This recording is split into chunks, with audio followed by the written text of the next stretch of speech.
5 tahun setelah meratifikasi Paris Agreement atau Perjanjian Paris, apa kontribusi Indonesia dalam menahan kenaikan suhu bumi? Apakah negeri kita telah di jalur yang tepat untuk mendukung komitmen global agar suhu bumi tidak melewati ambang batas? Ini dia fakta dan datanya. Pemanasan global sudah disadari jauh sebelum Perjanjian Paris dibuat dalam Konferensi Perubahan Iklim PBB tahun 2015. Isu ini sudah menjadi salah satu topik dalam konferensi tingkat tinggi bumi di Rio de Janeiro, Brazil pada tahun 1992. Lalu konferensi perubahan iklim di Tokyo, Jepang pada 1997, serta jadi topik serius dalam KTT Perubahan Iklim di Bali, Indonesia pada 2007. Panel antar pemerintah tentang perubahan iklim atau IPCC mencatat selama kurun waktu 15 tahun yaitu sejak 1990 hingga 2005 telah terjadi peningkatan suhu di seluruh bagian bumi sebesar 0,15 sampai 0,3 derajat Celcius. Dari situ, IPCC memprediksi suhu bumi akan meningkat 1,6 sampai 4,2 derajat Celcius hingga tahun 2050 atau 2070 mendatang. Jika peningkatan suhu bumi terus berlanjut di tahun 2040 nanti, lapisan es di kutub-kutub bumi diperkirakan akan habis meleleh. Kemudian siklus musim akan berubah drastis dan dunia akan mengalami krisis air tawar.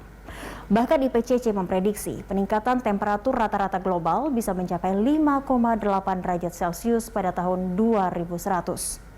Kengeriannya membuat sebagian tempat di planet biru ini ditaksir tidak dapat dihuni lagi di awal abad 22 mendatang. Perjanjian Paris yang lahir di Paris, Prancis pada 12 Desember 2015 mengikat secara hukum negara-negara penanda tangan yang tergabung dalam Conference of Parties atau COP. Mereka harus bahu-membahu mengurangi emisi gas rumah kaca, biang kerok dari pemanasan global, serta menjaga peningkatan temperatur global di bawah ambang batas 2 derajat Celcius. Bahkan akan lebih baik jika bisa ditekan lagi hingga mencapai 1,5 derajat Celcius dibandingkan dengan sebelum masa revolusi industri. Perjanjian Paris mulai berlaku per 4 November 2016, yakni setelah sekurang-kurangnya 55 negara peserta meratifikasi perjanjian tadi. Inilah himpunan negara yang ditaksir merepresentasikan 55% emisi karbon secara global. Goddard Institute for Space Studies pernah memperkirakan temperatur udara di Indonesia akan meningkat 2 hingga 4,2 derajat Celcius sampai tahun 2050 atau 2070 mendatang. Ini tidak aneh, mengingat jumlah emisi karbon dioksida yang disumbangkan oleh Indonesia cenderung terus meningkat setiap tahun. 4 tahun lalu, Global Carbon Project pernah mengestimasi emisi karbon dioksida di Indonesia telah mencapai 487 juta ton, meningkat 4,7% dari tahun sebelumnya, yakni 465 juta ton. Dengan begitu, Indonesia menyumbang sebanyak 1,34% dari total emisi karbon dioksida di dunia. Ini data sampai tahun 2017. World Resource Institute punya data lebih baru yang lebih mencengangkan. Indonesia disebut menyumbang 965,3 megaton alias 965,3 juta ton emisi gas rumah kaca pada tahun 2018. Ini setara 2% emisi dunia. Dalam daftar yang dibuat WRI, Indonesia menempati posisi ke-8 dari 10 negara penyumbang emisi gas rumah kaca terbesar. Dengan demikian, sudah jadi kewajiban Indonesia turut berkomitmen dalam Perjanjian Paris. Indonesia melalui Menteri Lingkungan Hidup dan Kehutanan telah meratifikasi perjanjian ini di New York, Amerika Serikat pada 22 April 2016. Pemerintah pun telah menerbitkan Undang-Undang Nomor 16 Tahun 2016 tentang ratifikasi Perjanjian Paris. Ini menjadi sebuah komitmen nasional menuju arah pembangunan yang rendah karbon dan berketahanan iklim serta memprioritaskan adaptasi dan mitigasi perubahan iklim. Komitmen ini menjadi dasar dalam penyusunan dokumen The First Nationally Determined Contribution atau disingkat NDC. Untuk gampangnya, NDC kita sebut saja sebagai kontribusi yang ditetapkan Indonesia untuk membantu mencegah krisis iklim. Dalam Konvensi Kerangka Kerja Perubahan Iklim PBB pada November 2016, Indonesia bertekad mengurangi emisi sebesar 29 hingga 41% pada tahun 2030.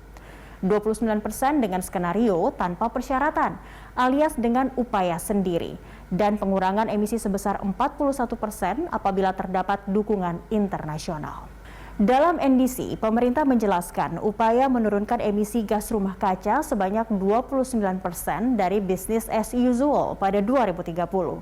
Rinciannya, sektor kehutanan 17,2%, sektor energi 11%, sektor pertanian sebesar 0,32%, sektor industri 0,10%, dan sektor limbah 0,38%. Jumlah ini setara dengan 843 juta ton emisi karbon dioksida. Pemerintah mengakui sektor utama yang berkontribusi mengeluarkan emisi adalah sektor energi dan sektor LUCF atau alih fungsi lahan dan hutan. Pada sektor energi, pemerintah menargetkan pengurangan karbon mencapai 314 juta ton emisi karbon dioksida. Angka segitu akan didapat dari energi efisiensi sebesar 41,76 juta ton, energi terbarukan 183,66 juta ton, energi bersih 74 juta ton, fuel switching 9,59 juta ton, dan agriculture, forestry, and other land use atau AFOLU sebesar 5 juta ton. Untuk menebus dosa di sektor kehutanan, pemerintah berkomitmen mengurangi laju deforestasi dan degradasi. Pada saat yang sama, menggenjot penghijauan seperti restorasi maupun rehabilitasi. Adapun untuk laju deforestasi lahan mineral, pemerintah berjanji untuk menekan hingga 400.000 hektar saja dalam setahun. Ini berarti sekitar 50% dari bisnis as usual yang menghabiskan lahan mineral sebanyak 802.000 hektar per tahun. Laju degradasi hutan lahan mineral pun akan ditekan hingga 400.000 hektar per tahun dari yang normalnya 818.000 hektar per tahun.